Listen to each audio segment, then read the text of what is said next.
오늘은 죄의 지배를 받지 않으려면 이라는 제목의 말씀을 우리가 함께 나누기 원합니다.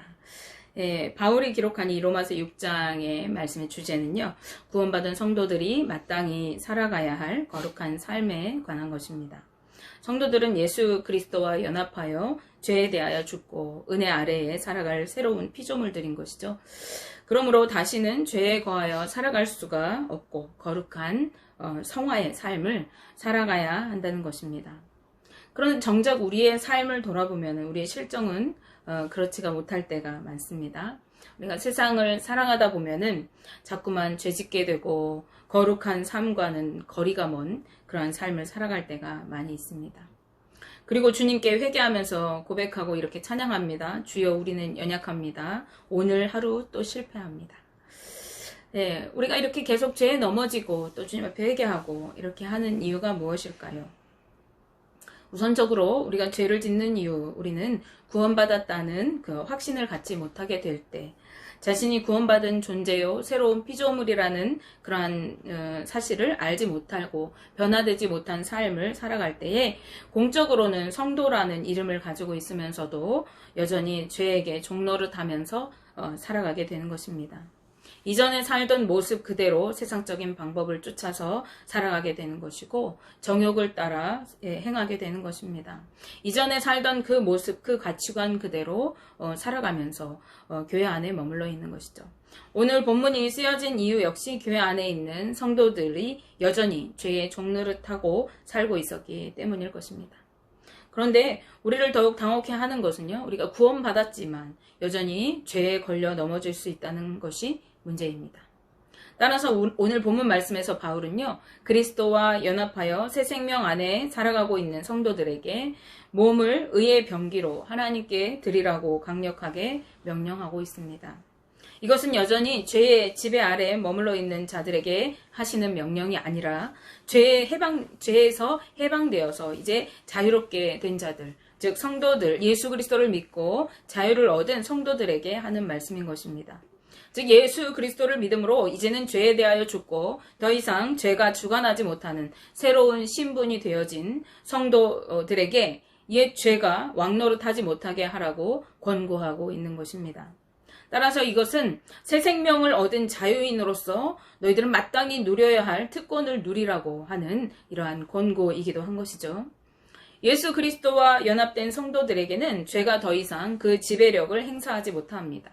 왜냐하면 예수님께서 십자가에서 우리의 모든 죄를 담당하셨기 때문에 이제 죄는 지배력을 상실하고 말았기 때문입니다.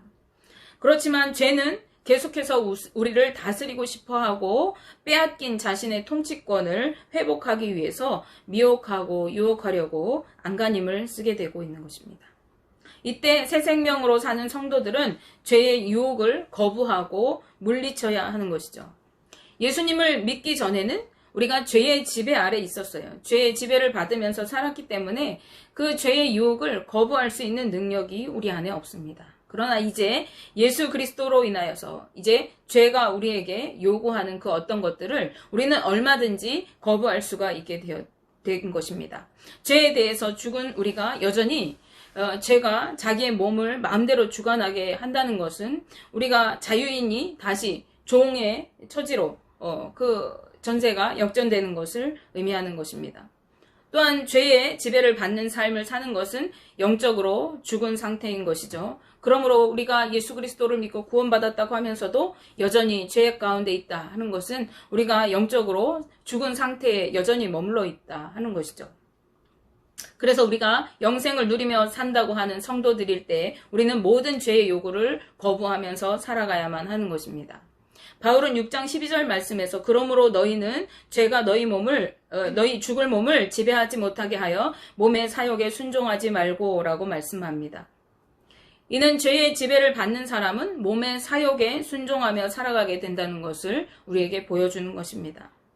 그런데 여기서 사욕이라고 하는 이 말은요, 욕망 혹은 동경을 의미하는 말입니다. 바울은 이것이 하나님을 떠나 죄의 지배 아래에 있는 인간의 육체 속에 존재하는 모든 힘을 함축적으로 표현하는 것으로 사용하였습니다. 즉 우리가 성적인 욕망이나 물질적인 어떠한 향유나 또 타인의 재물을 탐내는 것이나 이런 어떤 육체적인 욕망들, 육체 속에 거하는 어떠한 그 힘들을 통칭할 때 이 사욕이라는 말을 사용했다는 것이죠. 이런 종류의 육체의 소욕은요, 언제든지 성령의 소욕과 대립되기 때문에 죄가 자기 몸에 왕노릇하도록 방치하는 이들은 필연적으로 반드시 성령을 거스를 수밖에 없게 되는 거예요.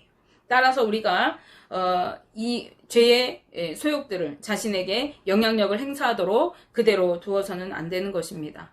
이런 모든 욕망들은 마음에서 생겨나게 되어져요. 우리 마음에 이러한 욕망들이 자리하게 됩니다. 그렇게 잠언 기자는 모든 지킬 만한 것 중에 더욱 내 마음을 지키라. 생명의 근원이 이에서 남이니라고 말씀합니다.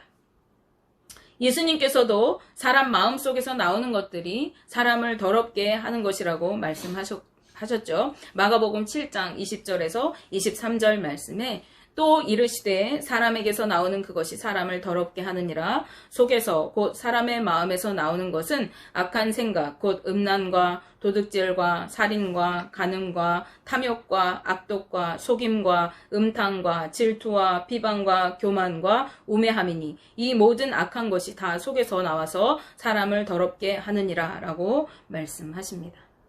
그러므로 우리가 죄의 지배를 받지 않은 그 첫 번째 비결이 뭔고 하니 우리의 마음을 지키는 것입니다. 죄는 우리를 지배하여 우리로 하여금 정욕을 따라 살아가게 하려고 하기 때문에 우리는 이것들과 맞서 싸워야 합니다.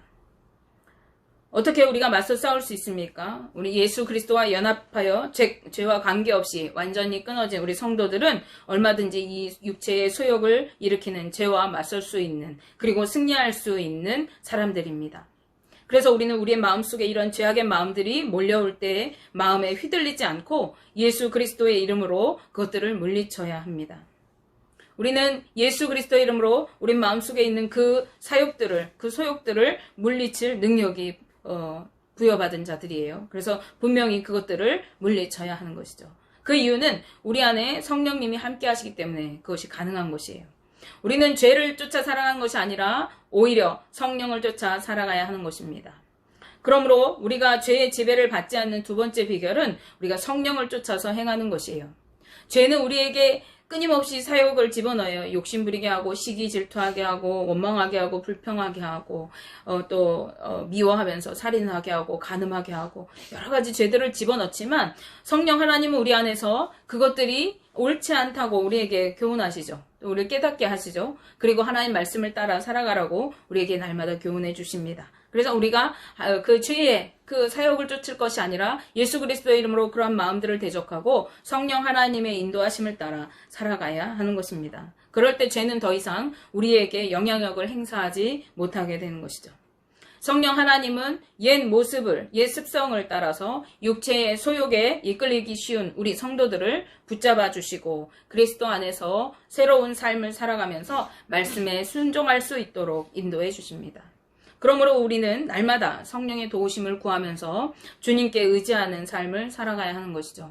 성령 하나님, 내 마음을, 내 생각을, 나의 삶을 인도하여 주옵소서. 날마다 성령의 도우심을 구해야 하는 것입니다.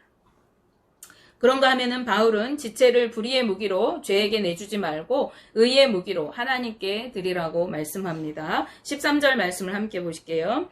또한 너희 지체를 불의의 무기로 죄에게 내주지 말고 오직 너희 자신을 죽은 자 가운데서 다시 살아난 자 같이 하나님께 드리며 너희 지체를 의의 무기로 하나님께 드리라고 말씀합니다. 아멘. 예수 그리스도로 말미암아 의롭다고 인정받은 우리 성도들은 더 이상 자신의 지체를 죄 아래 방치해서 죄의 세력이 내 마음대로 사용하도록, 죄가 우리를 마음대로 죄 지으며 살아가도록 방치해서는 안 된다는 거예요. 여기서 말하는 이 지체는 우리 신체적인 이 팔다리 지체만을 이야기하는 것이 아니라 인간의 소유하고 있는 모든 능력을 뜻하는 것입니다. 아까도 말씀드렸죠. 우리의 생각, 육체적인 어떤 힘, 언어, 의지, 감각, 그리고 식욕이나 성욕이나 명예욕 같은 욕망, 이런 것들, 우리의 전 인격적인 모든 것을 뜻할 때 우리의 지체라고 표현하는 것이죠. 따라서 자신의 전인격적인 모든 영역을 죄의 세력이 마음대로 사용하게 내어주는 사람은 인격 전체가 불의의 도구로 쓰임받게 되어지는 것이죠. 즉 자신의 모든 것을 불의한 행동을 위한 도구로 전락시키게 되는 것입니다. 바울은 이것을 경계하라고 말하면서 그와는 반대로 오히려 예수 그리스도와 같이 의의 삶을 위한 도구로서 우리의 삶을, 우리의 지체를, 우리의 모든 인격을 하나님께 드리라고 명령하고 있습니다. 다시 말씀드리면 우리의 모든 지체, 전 인격, 우리의 모든 삶의 영역들을 하나님의 도구로만 쓰여지도록 하나님께 위임하여 드려서 우리가 살아가는 그 삶이 의로운 삶을 살아갈 수 있도록 하나님께서 우리를 마음껏 사용하시는 그 상태가 되게 하라고 하는 것이에요.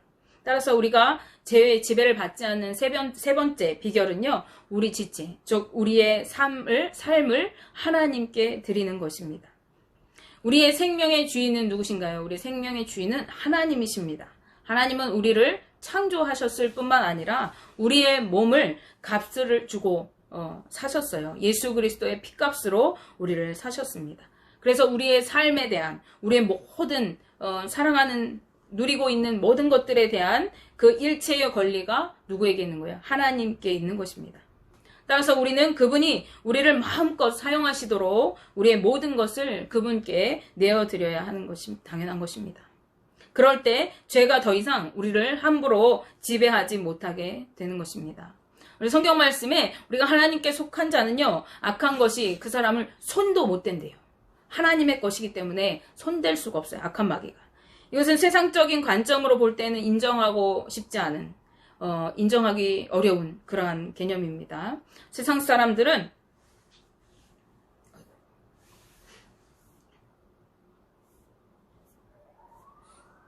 죄송합니다.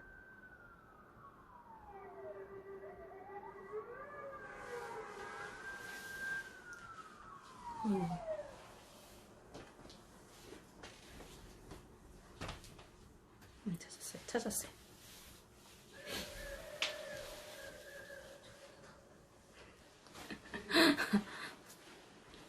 이럴 때도 있는 거지. 자, 세상 사람들은 내 삶은 내 것이라고 여기면서 살아가요.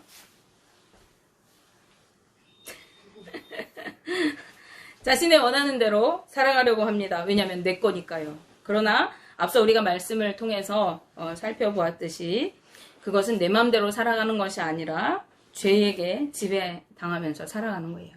죄의 소욕을 쫓아서, 인간의 욕망을 쫓아서, 쾌락을 쫓아서 살아가는 것입니다. 그러한 사실을 알지 못하기 때문에 자신이 원하는 대로 살아가는 것으로 생각하고 그것이 자유라고 착각하면서 살아가고 있는 것이죠. 그러나 우리 성도들의 삶은 예수 그리스도로 거듭난 삶입니다. 이제는 죄 아래 있지 않습니다. 성도들의 삶은 예수 그리스도로 인하여서 더 이상 세상의 율법의 통치 아래 있는 삶이 아니라 하나님의 은혜 아래 있는 삶입니다. 예수 그리스도를 통해서 은혜로 영생을 누리는 자들이 바로 성도들이기 때문에 그렇습니다. 그러므로 은혜 아래 있는 성도들은 더 이상 죄가 지배할 수 없는 것이고, 그런데 여기서 우리가 한 가지 유의해야 할 것은요, 죄가 완전히 없어진 것이 아니에요. 앞에도 말씀드렸죠. 죄가 여전히 억울해하고 하나님께 빼앗긴 영혼들, 자기가 다 세상 권세, 공중 권세 잡은 이 사단이 자기 권세 아래 있던 그 죄의 장아찌들인 우리들을 하나님께서 예수 그리스도로 구원하여 피값으로 대속하셔서 하나님 자녀 삼으셨잖아요. 자기 것을 뺏겼어요. 그래서 이 사단이 여전히 우리들을 집어삼키는 우는 사자와 같이 삼킬 자를 두루 찾아다니고 있어요. 우리들을 여전히 넘어뜨려서 자신의 소유로 다시 가져오기를 원하는 거예요. 여전히 율법 아래 있는 사람들을 군림하고 다스리고 있으면서 죄짓게 하고 죄책감에 휩싸이게 하고 멸망의 길로 가게 하고 있는 것입니다. 하지만 성도들은 더 이상 율법 아래 있지 않고 은혜 아래 있기 때문에 죄가 주인이 되어 군림하지 못하는 것이죠. 은혜 아래 있다는 것은요, 죄로부터의 안전과 격리를 의미합니다. 성도들은 죄보다 더 강하고 훌륭한 왕이신 그리스도의 지배 아래 있기 때문에 죄가 더 이상 주인 행세하기가 불가능한 것이죠. 이것이 성도들이 누리는 특권입니다. 그러므로 우리는 마음을 다스려서 죄의 유혹을 거절하고 성령을 따라 살아가면서 말씀에 순종하면서 사는 것이죠. 그리고 하나님께 우리를 온전히 드림으로 의를 위해 살아가는 삶을 살아가도록 하나님이 우리의 삶을 다스려 가시는 그러한 삶으로 그것이 진정한 자유와 영생을 누리는 삶인 것을 날마다 깨닫고 은혜 안에 살아가는 것이 성도들의 삶인 것입니다. 마지막으로 저의 얘기를 하면서 말씀을 마치기 원하는데요. 저에게는 저도 모르게 처리되지 않았던 마음이 있었어요. 바로 남편에 대한 그 원망과 섭섭한 마음이었습니다. 남편이 함께 살아갈 때 섭섭하게 했던 것들을 저 마음 깊은 곳에 이렇게 차곡차곡 쌓아놓고 서운한 마음을 가지고 있었던 것 같아요. 거기다가 본인이 원하지 않았지만은 저와 가족들을 두고 떠나간 것에 대한 원망이 있었던 것 같습니다. 그리고 그 마음들이 일상 중에 이렇게 툭툭 말하면서 튀어나오게 돼요. 원망의 언어들로 튀어나오게 되었고 그것은 저에게 그리고 또 저의 아이들에게 좋지 않은 영향을 끼치고 있었어요. 그런데 저는 그것을 때로는 자각하지 못하고 그렇게 행동을 하고 또 때로는 그 사람이 그렇게 했으니까 내가 이렇게 말하는 것이 당연하지 라고 자기 합리화를 하면서 정당화했던 것 같습니다. 그것은 주님이 보시기에 악한 모습이었는데도 저는 그것을 깨닫지 못하고 있었어요. 근데 어느 날 주님은 그것이 처리되어져야 할 마음이라는 것을 깨닫게 하셨습니다. 내 안에 가득한 원망을 보게 하시고 또 그런 원망을 담은 저의 언어들이 아이들에게 또 다른 상처를 주고 있다는 것을 알게 하신 것입니다. 저는 하나님께 회개하고 기도하였습니다. 아직도 내 마음 안에 원망이라는 악한 마음이 가득하였던 것을 그리고 원망의 말들을 쏟아놓았던 것을 회개하고 또 그것들로 아이들의 마음을 아프게 했던 것을 회개하였습니다. 그리고 섭섭한 마음이 들게 하는 악한 영들을 또 원망의 마음들을 갖게 하는 그 영들을 예수님의 이름으로 대적하고 물리쳤습니다. 그리고 주님께서 나의 마음과 감정과 그 생각들을 다스려 주시기를 기도하였습니다. 그리고 남편을 향한 용서하는 마음을 고백하였습니다. 그리고 아이들에게도 사과의 말을 했습니다. 엄마가 이렇게 안 좋은 말들을 해서 너희들에게 상처를 준 것이 미안하다 이렇게 얘기를 했습니다.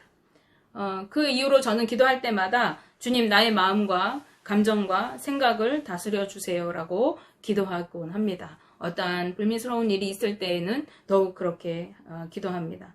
그리고 그렇게 기도하고 난 후에 또 아이들에게 이렇게 사과한 후에 저는 남편을 향한 어떠한 섭섭함이나 원망의 마음이 이제 사그라드는 것을 느꼈어요. 그리고 이렇게 툭툭 튀어나오던 원망 섞인 말들이 점차 줄어가는 것을 보게 됩니다.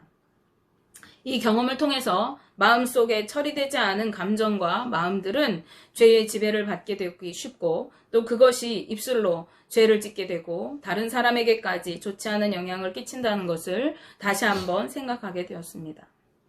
저에게는 원망의 마음이 있었지만은 여러분에게도 혹시 처리되지 않은 마음들이 있습니까? 저와 같은 이런 마음일 수도 있고 또 시기하는 마음이거나 어떠한 것을 욕심내는 마음이거나 또 원망하는 마음이거나 미워하는 마음일 수 있습니다. 또 물질적인 탐욕이나 어떠한 것들을 추구하는 그러한 마음들이 나를 짓누르고 지배할 수가 있습니다. 그것들을 주님 앞에 솔직하게 고백하고 맡겨보시기 바랍니다. 그리고 이제는 성령 하나님의 인도하심을 따라서 내 삶을 하나님께 드리며 살기로 결단하시기 바랍니다. 그럴 때에 우리는 죄의 지배 아래 있지 않고 은혜 아래에 거하는 삶으로 주님의 사랑 안에서 참 자유를 누리는 그러한 영생의 삶을 살아가게 될 것입니다. 워낙에는 우리 성도님들의 모든 삶이 은혜의 삶으로 영생의 삶으로 누리며 살아가게 되시기를 죄의 지배 아래 있지 않고 은혜의 지배 아래 머물러 사는 삶이 되시기를 주님의 이름으로 축복하며 기도합니다.